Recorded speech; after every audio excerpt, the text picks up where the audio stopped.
Good evening or morning or whatever time of the day it happens to be. Welcome one, welcome all to the Writer's Bleck podcast. My name is Greg Nikas. I'm your host. Welcome to another fun-filled conversation this week. Maybe fun's not quite the right word since we're talking about a murder mystery thriller.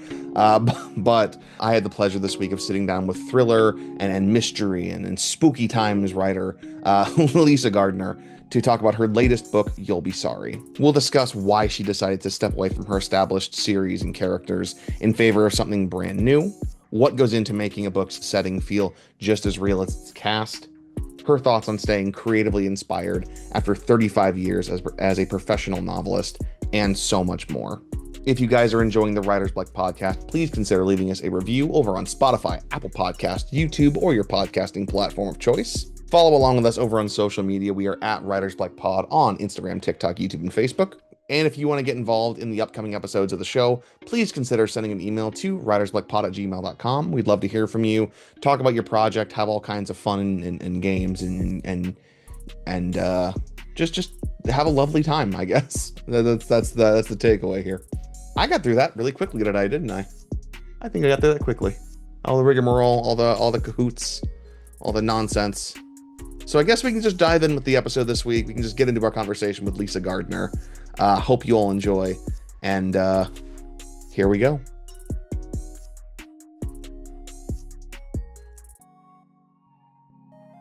So I like the name. So it's Writer's Bleck. Yeah, right. Because when you have writer's block, that's kind of how you feel. It's Yeah. like Bleck. I feel Bleck. Yeah. Okay. Yeah. Because we kept typing back and forth the publicist Writer's Block. And it's like, and then she's like, Bleck. And I'm like, wait, Block? She's like, Bleck. And I'm like, actually, both make sense to me. Yeah. So right off the bat, I have to ask you, because it seems like such a stroke of genius, such a great idea for connecting with your readers. In 2010, you started a contest where your fans, your readers, they could nominate a friend or whoever to become a character in an upcoming novel who would meet a grisly fate. Uh, Yes. what inspired this contest, and do you have any favorite interactions from it? It's so funny. So it's the Kill a Friend, Maim A Buddy Sweepstakes at lisagardner.com. And websites were just being developed as authors. We were all being told, you need to have a website and you need to give away something, but not a book, because everyone's giving away a book, which, if you're an author, you're so like, then I don't know. Do you want me to give away my cat? Like, what are we doing here?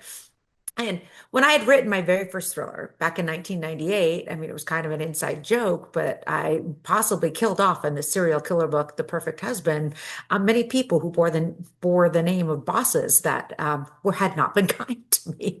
So it occurred to me other people may have bosses in their life that they would like to kill off. And then this is the service. This is what I could offer my readers: is the Kill a Friend, Maybe a Buddy Sweepstakes, where they could kill off someone they wanted in my novels. And overall, it's been so much fun and it has been so funny. And my recent release, You'll Be Sorry, it's been very sweet. It was a young woman who won it, and she wanted to immortalize her grandmother that had introduced her to my novels. I've also had the situation where a wife was like, I'm killing off my husband. I'm like, please don't let me end up in any kind of murder trial. Like, what should I know here? And she's like, oh no, he's a huge fan and he loves it. He just wants you to make him a badass first. So I had this character with his name, and I did a big snake tattoo around his skull, and both husband and wife are happy, or so I have been told. I didn't ask a lot of questions after that, but it's been fun. That's good. You don't want the liability of knowing too much about situations like that. Yeah. So your latest novel, You'll Be Sorry, is a bit of a change for you recently, at least. It's not part of an ongoing series like Frankie Elkin or Detective D.D. Warren, excuse me. Yeah. It's purely, at least for the moment, a standalone piece. Yes. When you have a series or an ongoing character that it's so established and so loved by your readers, I'm always curious, what made this the right time to tell a new story, to tell something brand new? I have to say, I'm very instinctive as a writer. I've been around for 35 years, and often the answer is as simple as that was the idea I had that moved me. Like that was the story I wanted to tell. I had just done four Frankie Elkins in a row, and while I love that character, she's also a little bit more difficult because it's a very narrow case study for her. She's an amateur sleuth that, investigates missings no one else is looking for. So it's a very specific mission. And the style of writing, because it's first person, is also a very particular kind of writing. And after 4 books, I think I was also just ready for a change. And I had an idea for a story based really. I live in a small mountain town in New Hampshire. And one of the things that intrigues me about small, isolated communities that are remote is the town itself becomes a character. It has its own identity. So I kind of had this idea that I wanted to set, an infamous crime in a small town where the community is the character. So of course that wouldn't work for any of my series characters. It would almost be intrusive. But I've been very fortunate. My editor has been willing to follow me everywhere, and so thankfully have my readers. And I think if you're an author, if that's the idea that has you excited, that is what you need to pursue. Because if you're forcing yourself to write something out of obligation, I don't know, I always feel like the readers can tell, like you dialed this one in. You weren't really committed to this one. And I never want myself or my readers to feel that way. For you, what is the bigger creative challenge? Is it building something brand new out of nothing, or is it trying to keep your ongoing stories fresh for whomever your readership may be? I would argue they're just different kinds of challenges. The nice part when you're returning to a series character is it's like having a friend. Here's a character you know well. Here's a voice. Like if you like, the Detective Dee Dee Warren books, she's so brash and so aggressive. There's a certain storytelling style to anything that involves Dee Dee Warren that is often quite fun for me. But at the same time, you've inherited a history, you have restrictions. Dee Dee Warren can only do Boston, that kind of thing. So there's also then the limitations. So standalone kind of flips that on its head. You have no limitations. The sky's the limit. And creatively, sometimes that's exactly what you need to, find the next inspiration. But now you have to find the voice. You have to figure out whose story this really is and how you're going to tell it. So they're just different challenges. I don't know the one's easier than the other. It's just, I was joking writing, how do you want to take your pain and punishment for this creative enterprise? That is definitely the path for creatives of any kind. It's well, how Yeah, much are you willing to suffer for your art? What is the new and creative exactly. way? Yeah. Yeah. So your latest book, You'll Be Sorry, is just around the corner. Can you give us the elevator pitch for your latest novel? So You'll Be Sorry takes place in a picturesque, adorable, small village in the mountains of New Hampshire where nothing bad ever happens. Except, of course, that one night 30 years ago, where a family of 6 disappeared, leaving behind only bloody footprints and has never been found. But this is a great village. We love each other. We trust each other. Except, of course, one of us probably does have something to do with what happened to that family of 6 that disappeared in the middle of the night 30 years ago. And now, this mysterious young couple from Boston has shown up and they have bought the crime scene. Who buys a crime scene? Needless to say, suspicions run amok and murder and mayhem ensue. The setting is the Dixon family lodge. Which is Yes. the aforementioned crime scene. You do such a good job in this book at making the lodge itself feel like a character. Like it feels almost Oh, thank real. you. That's the Is hardest it? for me. So thank you for saying that. Yeah, and definitely. Like, is that ever a challenge for you? Like giving those kind Yes. of almost sentient characteristics to a setting to make it feel alive. So I would say, because this is, I'm a podcast for writers. In 35 years, the things I've gotten to learn about myself as a writer is I really like dialogue and I really like action and dead bodies. I'm not going to lie. Like those scenes for me are easy.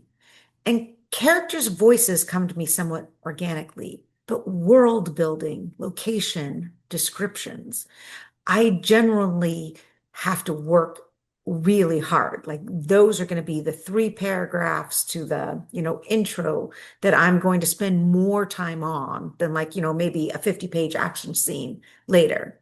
And for the house, I kind of kept coming back to it. I mean, this whole notion was, this house was once the jewel of the White Mountains, and this, lovely, rambunctious family with 4 kids. This house was alive and lively, and everyone kind of envied, the property, the family, everything. And in the 30 years since, well, it has just bit by bit fallen into ruin. And I didn't want it to be just like a haunted house. and just wanted sinister. I think one of the things that can help set a suspense novel apart is when you have emotion. And when I thought of this house, what I really thought is a structure that's grieving. It once used to be the crown jewel. It once used to shelter this gorgeous family. And now, it's where the locals' kids come to basically drink too much, engage in other activities, and throw their empties and their pizza boxes everywhere. And how sad for the house.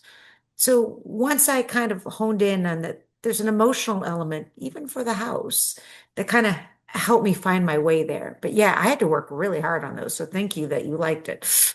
I guess without giving too much away, Theo and Raquel, the main characters, they meet a mysterious canine companion Yes. that sets the plot into motion. When you are constructing a mystery like this, how early do you know what mechanisms of discovery are what the mechanisms of discovery are going to be for a story like this? Do you start with the reveal and work backwards, or do you take each problem as they come one by one? So I'm not a plotter. I'm more a pantser. But there's some things to me that become a little bit more obvious. For one, when you're writing suspense, you need an inciting incident. So right out of the gate, it's this mysterious couple from Boston, Raquel and Theo, showing up to buy this, poor dilapidated, fairly infamous now crime scene. But yes, you need something to kind of help lead us towards discovery and pretty quickly and early on. And for whatever reason, the initial 30-year-old crime kind of came to me through the point of view, weirdly, kind of almost of the dog, the family dog of the Dixons. Shows up in town, there's blood on his fur, clearly needs help, and leads the police chief back to, this food on the table, a half-finished puzzle, a started novel, but no family and the bloody footprints. And because that happened, when I kind of got to what's going to be our next kind of sequence of, you're right, what's going to lead us to discovery, it just felt fitting that it should be the dog. And I like dogs. So I really like the idea, partly because of my own bias. It's like, that will be fun. And if you can have fun while you're writing a novel, you should definitely make that decision. Absolutely. This book, as we touched on it dives into grief and maybe some themes of guilt and memory Yeah. or loyalty. Why do you think that these are themes that continue to resonate so deeply with suspense fiction readers? And how do secrets evolve the longer they're kept? Yes, they kind of fester, don't they? Right. So this is kind of a weird little quirky thing. I never title my books. I'm the worst at titles. I have no idea how to title. In 35 years, I think there's literally three book titles I've come up with. And most of the time, it's even been after the fact when we've kind of been brainstorming with the marketing or sales department titles. And I've happened to come up with a phrase and they've been like, oh, that's not bad. I have friends who can't even write a page without titling a book. In this case, and I'm getting to your answer, I swear, You'll Be Sorry came to me immediately because that I thought was the core of this book. It is all about secrets and that they fester and that we, as human beings, we don't like them. It's like we have this organic, just fundamental need to learn the truth. I think it's how we've evolved. I think it's why we push forward. I think it's, why it's just like a human nature, this driving need we have. The problem, however, is sometimes you ask a question, you get the answer, and you'll be sorry. And so I hardly ever write like this, but right out of the gate, it's like that's the theme to this novel. The weight of secrets, the pain of secrets, and this almost despite themselves, like with Theo and Raquel. We know they love each other and they're young and they have this kind of over this top passion, but they also are quite aware because of tragedy of all of their secrets. And they're trying to see, can they just push ahead without asking these questions? Maybe they can just kind of continue to pretend certain things, but they can't. But it's so hard to have that questions with someone you love because if you don't like the answer, well, then you'll be sorry. So it is kind of all about the theme of the book. So we're kind of winding down on time. I have just a couple of questions, one that I ask everybody, and one that, if we have Okay. time, is specifically tailored to you because I'm very curious about Okay. it. Okay. What is one question that nobody ever asks you? Could be about your work, could be about you as a person, that you really wish that they would? Oh, geez, that's actually a tough question. Um, I wish we asked more questions about how to stay inspired. We have a tendency to talk a lot about craft. We have a tendency to talk a lot about, what is a book about or what's this particular novel. I mean, one of the things I think reflect all the time, if you're a commercial fiction author, and I'm 35 years, but so is a lot of my peer group. I mean, I grew up with a whole generation of authors, including Karen Slaughter, who's exploding right now, Harlan Coben, Lee Child. Um, how are we still doing this 35 years later? And you have to really make this conscious effort to find the things that excite you as a novelist, to inject moments of creativity. And how do you replenish the well, which for me turns out to be travel and hiking. But it's interesting, we never talk about how to feed kind of our creative souls. And yet, how can you do this business? How can you be a writer if you're not very well aware of what helps make you the most creative person possible? That's I feel like inspiration, especially for kind of things that we talk about on our show, is it goes into that mental health category of like you got to be in just the right Yeah. mindset sometimes, and it's not something we talk about enough, I feel like. When I go to writers' conferences, I'm always like, where's the track on creativity? I mean, like you're talking about how to develop characters. Well, that's not going to help you if you can't get yourself to the computer each day. I mean, if anything, I think the creativity conversations should be coming first. You know? I agree. I agree. So lastly, because in my research, I was very intrigued by this event in your life. So I saved it for last if we had time. Yeah. But can you tell us exactly what the flaming Saganaki incident is? Oh dear. Yes, this is what set me firmly on track to become a writer. So, my last summer before going off to college, I was a waitress at a Greek restaurant, and I was clearly not meant for food service. There was an appetizer, you can find it on menus. It's a Greek cheese, I think, and it's been battered and deep fried. And when you serve it, you put brandy on it and you torch it for maximum presentation. I'd like the record to show this was the late 80s and there was a lot of Aquanet involved. If you did not hold it far enough away when you torched it, here went poof. I also must confess, it's not that I burned off my bang once, it was multiple times. But this was the summer. I was doing this job at night and I was bored during the day because all my friends had day jobs. So I know I was a huge reader and I just got it into my head, I'm going to write a novel. So I worked on writing my very first book during the day for no other reason than I was 17 and I didn't know any better. And then at night, I continuously burned off my hair. And it did seem to kind of be, exciting incidents of maybe food service is not going to be your thing. Maybe this writing thing where you don't burn off your hair. You should pay a little more attention to One of that. these is increasingly giving me more joy and safety than the other. No, I do have to argue, I was making fantastic money in pity tips. When you scorch your hair off, people pay you vast amounts of money because I think they're either worried about you or they want you to go away. I'm not sure which, but I was kind of making a killing with the thing. But yeah, I by the end of the summer, every time someone ordered it, I would just start shaking. I was just like, no, don't make me do it. The PTSD became quite real. And then I was starting to serve it like, yeah, how do I, so I tip very well to this day. I respect anyone who's making it in food service. I clearly was not cut out for it.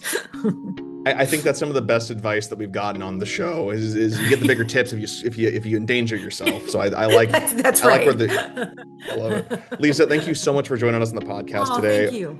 Yeah, where can people go to find more from you, to find You'll Be Sorry, to find all the other things you've worked on? So I'm on social media, Lisa Gardner, BKS for books, and then the website, lisagardner.com, where you can nominate the person of your choice to die and to kill a friend. Maim A Buddy Sweepstakes. I'm just, helpful like that. Lisa, thank you so much for joining us today on the podcast. Thank you so much, Greg.